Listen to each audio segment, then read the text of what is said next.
Une déclaration vraiment urgente et importante en provenance de Washington. Donald Trump reconnaît sa défaite et a commencé à battre en retraite dans la guerre contre l'Iran. Alors que son ministre de la Défense, Pete Hegseth, déclare lors d'un briefing que l'Amérique a déjà gagné, Donald Trump lui-même a soudainement promis publiquement à l'Iran qu'il ne permettrait pas la répétition des frappes israéliennes contre le principal hub gazier iranien de South Pars. De plus, l'Iran a montré la veille que les menaces de Trump ne sont pas toujours réalistes. Trump a menacé de détruire le gisement gazier de South Pars si l'Iran attaquait à nouveau les installations qataries de gaz naturel liquéfié. Au final, le Qatar a déclaré que les frappes de missiles iraniennes avaient déjà mis hors service près de 20% des capacités qataries d'exportation de GNL et endommagé la plus grande usine de production de gaz naturel liquéfié au monde. Désormais, le ministre de l'Énergie du Qatar a déclaré que les réparations coûteraient au minimum 26 milliards de dollars et prendraient bord de 3 à 5 ans. En réponse, Donald Trump n'a rien fait. Mais le point culminant du recul de Donald Trump ne s'arrête même pas là. Le ministre des Finances des États-Unis, Scott Bessent, a déclaré que la Maison-Blanche envisageait de lever les sanctions sur le pétrole iranien se trouvant en mer afin de contenir la hausse des prix du pétrole. Autrement dit, les États-Unis sont prêts à lever les sanctions. Des sanctions contre un adversaire qu'ils veulent vaincre. Je m'appelle Alexei Pichi, discutons ensemble de ce sujet. Mais avant de commencer cet épisode, je vous demande de vous abonner à cette chaîne, de mettre un like et d'écrire n'importe quel commentaire sous cette vidéo. Cela aide énormément les algorithmes de YouTube à proposer cet épisode au plus grand nombre de spectateurs possible. De plus, abonnez-vous à ma chaîne Telegram Pichi News, le lien se trouve dans la description de cette vidéo. Nous y publions des vidéos d'actualité. Alors, je vais commencer cet épisode avec une nouvelle tout simplement choquante. Le ministre des Finances des États-Unis, Scott Bessent, a déclaré que la Maison-Blanche envisageait de lever les sanctions sur le pétrole iranien se trouvant en mer afin de freiner la hausse des prix du pétrole. Comme il l'a dit, l'administration de Donald Trump utilise tous les moyens disponibles, allant même jusqu'à atténuer la menace économique envers son ennemi dans la guerre afin de contenir la hausse des prix du pétrole. D'ailleurs, c'est Donald Trump lui-même qui a provoqué cette guerre, dans laquelle il y a déjà des dizaines de graves erreurs de calcul. Le prix du pétrole Brent a bondi de 10% rien que ces dernières 24 heures, ce qui suscite une inquiétude croissante parmi les investisseurs. Le prix du pétrole Brent est actuellement d'environ 111 $. Le baril, c'est presque 60% de plus qu'avant la guerre. Et maintenant, il y a déjà ces évaluations et prévisions. Le baril pourrait coûter 200 $, mais cela ne semble plus si irréaliste. Au final, Scott Bessent sort et déclare, je cite, « Dans les prochains jours, nous pourrions lever les sanctions sur le pétrole iranien qui se trouve en mer. Cela représenterait environ 140 millions de barils.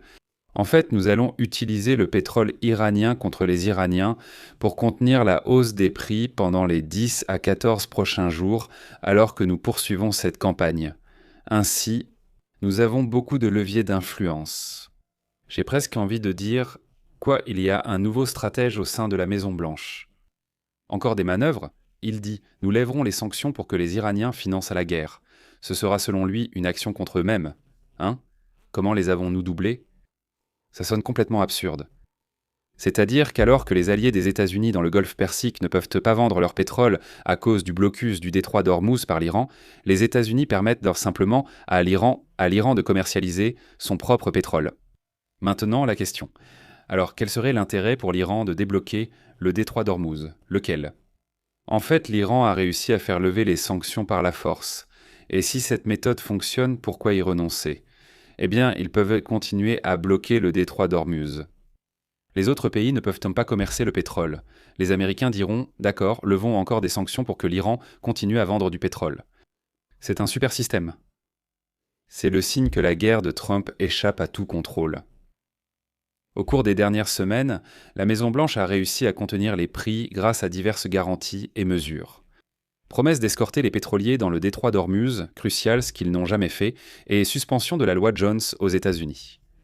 Et la levée temporaire des sanctions contre le pétrole russe. Je vais expliquer ici. La loi Jones est une loi qui exige que tout transport de marchandises entre les ports intérieurs des États-Unis soit effectué uniquement par des navires appartenant aux États-Unis. Maintenant, cela peut être fait par n'importe quel navire. Mais si l'on regarde la situation de manière plus large, la levée des sanctions sur le pétrole iranien serait, entre guillemets, une étape suivante, marquera. Remarquable, c'est précisément ce que les Iraniens ont demandé lors des négociations l'année dernière. C'est-à-dire, réfléchissez bien. L'administration de Donald Trump fait des concessions en temps de guerre auxquelles Trump n'était pas prêt à consentir en temps de paix. Aussi étrange que cela puisse paraître, sur cette question, l'Iran a gagné par la force. De plus, lorsque les États-Unis sont prêts à lever les sanctions contre un adversaire qu'ils veulent détruire, c'est le signal le plus fort que Trump s'est lourdement trompé dans ses calculs. Et la situation est extrêmement instable. Mais ce n'est pas tout. Trump a soudainement déclaré qu'Israël ne mènerait pas d'autres attaques contre la principale installation gazière iranienne. De plus, les commentaires de Trump, qui semblent être une tentative de désescalade de la situation, ont été faits quelques heures plus tard, après qu'il ait lui-même donné son accord pour la frappe israélienne contre le gisement gazier de South Pars. Dans l'ensemble, l'attaque contre le gisement gazier de South Pars en Iran est devenue le premier cas où Israël a frappé des installations de l'industrie gazière en Iran, qui sont d'une importance clé pour l'économie iranienne. Et le fait était que des responsables israéliens et américains ont déclaré que la frappe avait été coordonnée avec la Maison-Blanche et approuvée par Trump. C'est important, retenez-le. Mais quelques heures plus tard, les militaires iraniens ont lancé 2 frappes de missiles sur la ville industrielle de Ras Laffan au Qatar, touchant des installations gazières. Au final, le ministre de l'énergie du Qatar, Saad Al-Kaabi, a déclaré que les frappes de missiles iraniennes avaient mis hors service 17% des capacités qataries d'exportation de gaz naturel liquéfié. Leur remise en état prendra de 3 à 5 ans, période durant laquelle près de 13 millions de tonnes seront mises hors service. À ce jour, 2 des 14 lignes de production et l'une des 2 usines de transformation du gaz en carburant liquide ont été endommagées. Selon Al-Kaabi, en raison des dommages, le Qatar perdra 20 milliards de dollars de revenus annuels. Les livraisons vers l'Europe et l'Asie sont désormais menacées. Selon les estimations de Qatar Energy, les réparations pourraient coûter au moins 26 milliards de dollars. En fin de compte, il est rapporté qu'après la première frappe de missiles de l'Iran mercredi soir, les responsables qataris ont contacté l'envoyé de la Maison-Blanche, Stephen Witkoff, les commandants du CENTCOM et d'autres hauts responsables de l'administration Trump. Et ils ont exigé de savoir si les États-Unis étaient au courant à l'avance de la frappe israélienne sur le gisement de gaz en Iran. 1 heure après la 2e frappe de missile de l'Iran sur le gisement de gaz du Qatar, Trump a immédiatement déclaré que les forces israéliennes avaient attaqué durement et frappé le gisement de gaz iranien. Face à la colère liée aux événements au Moyen-Orient, il faut souligner le cynisme de Donald Trump. Ensuite, il a déclaré que les États-Unis n'étaient au courant de rien concernant cette attaque spécifique, et le Qatar n'y était en aucun cas impliqué, et n'avait aucune idée que cela allait se produire. Et la vérité ici, c'est que le Qatar ne savait vraiment rien à l'avance sur la frappe israélienne, mais Trump, lui, était au courant, mais il a choisi de déclarer qu'il ne savait pas. Au final, Trump, en grand patron, a déclaré, je cite, « Israël n'attaquera plus ce gisement extrêmement important et précieux, South Pars, à moins que l'Iran ne prenne la décision irréfléchie d'attaquer le Qatar qui n'a absolument rien fait de mal.